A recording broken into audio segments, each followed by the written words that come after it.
Hey guys, gwyned here. Going to be featuring some matches today from the Hipsters of the Coast Standard Pauper event. This particular match is Joekewwl versus DrPepperGod. I hope you enjoy watching. I have not watched these already, and I'm going to be commentating as they go. So it looks like in this case that Joe won the dice roll, and he is going to go ahead and play first. He keeps his opener, as does his opponent. Starts out with the plains and an island. Alright, so as DrPepperGod plays a Cloudfin Raptor, almost certainly playing the mono blue deck. Second plains means Joe is probably playing the mono white deck, although no play there is kind of interesting. His opponent drops a Delver and will hit in for one with the Cloudfin Raptor.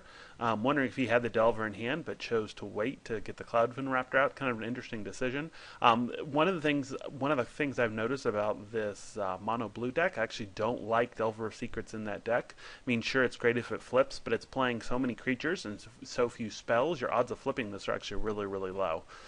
So not a card that I would actually include if I was running that particular list. Alright, on 3, Joe does have a play, drops the Sunspire Griffin, so almost certainly is playing White Weenie. See if his opponent can flip the Delver, and not surprisingly, he does not. Does have another Delver that he drops. Oh, and see, this really, for him, is a pretty terrible draw, because he's got creatures that can attack, unflipped Delvers that he really doesn't have any hope of flipping. Could have an Essence Scatter in hand, but just not a situation that I would like to find myself in. So Joe has a Court Street Denizen. This is the card that I lost to in my first match during week 1. Just the ability to tap down any of your opponent's creatures is really good. 2/2 for 2 and a white isn't great, but it's definitely a very powerful special ability, especially in a deck like this, where all the creatures are white. So Joe hits in for 2, and his opponent plays a Think Twice, and then Joe passes the turn back. Going to go ahead and hit in here with the Cloudfin Raptor for 1. And then on his turn, Joe drops the Dune Traveler, letting him tap the Delver of Secrets, and then probably will swing in here with both, just with 1. Alright, could his opponent with 4, obviously representing the flash creature that could pop in, so that's a good move by Joe, not playing into that. See if he does have it. He did not have it. He just went ahead and Dr. Pepper just went ahead and used his Think Twice. Still doesn't flip his Delvers, has a Haunted Fingraph, and now has a third Delver on the table. Obviously, if he ever flips those, he's going to be in a pretty commanding situation. But if not, he's really not doing very much. So Joe drops to 17. Let's see if Joe finds another land. He doesn't. A little constrained on mana. He's going to go and swing in here with everybody. Delver could double block one of these Court Street Denizens, which is probably the block that I would make. But his opponent just takes it all. Interesting. I guess that makes sense if he thinks there's a good odd of flipping those. Obviously, he doesn't want to trade them off. And then Joe's going to go ahead and play an Attended Knight. Really great creature, 2 for 1. But his opponent does have the Essence Scatter to keep that from hitting the board. So let's see what happens here. Still can't flip the Delvers. Has another Cloudfin Raptor.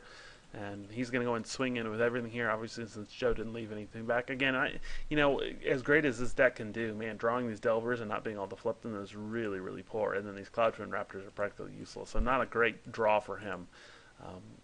So unless Joe really falters here, I would expect him to win this. So he'll go ahead and hit for another 5, dropping his opponent down to 6.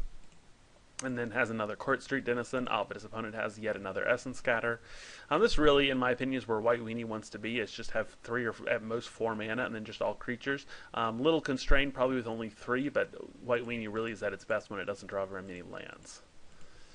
Oh, his opponent does manage to finally flip the Delvers off of a Hands of Binding. I think this deck just plays a 1-of this. Not a great card. To me, it almost feels a little bit like a Win-More. Obviously, in this particular blue deck, you almost always have a creature thing that can get in. So the ability to tap down one of your opponent's creatures is nice, but not an amazing card. But as a 1-of, it certainly has its uses. And that probably means that Dr. Pepper here is going to win this game. So he's going to keep, go ahead and just going to keep the Sunspire Griffin tapped down. Drops it on one of his flip Delvers. Oh, and interesting, holds 1 back. He's at 6. I'm not exactly sure. I guess with 2 blockers, he pretty much guarantees that Joe's not going to be able to sneak in enough damage to kill him.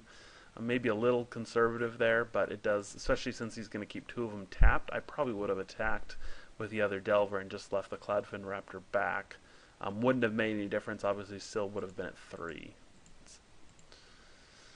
Alright, so Joe finds a Dune Traveler, which will allow him to tap down the Delver that isn't tapped, and then it's also going to drop another creature here, presumably.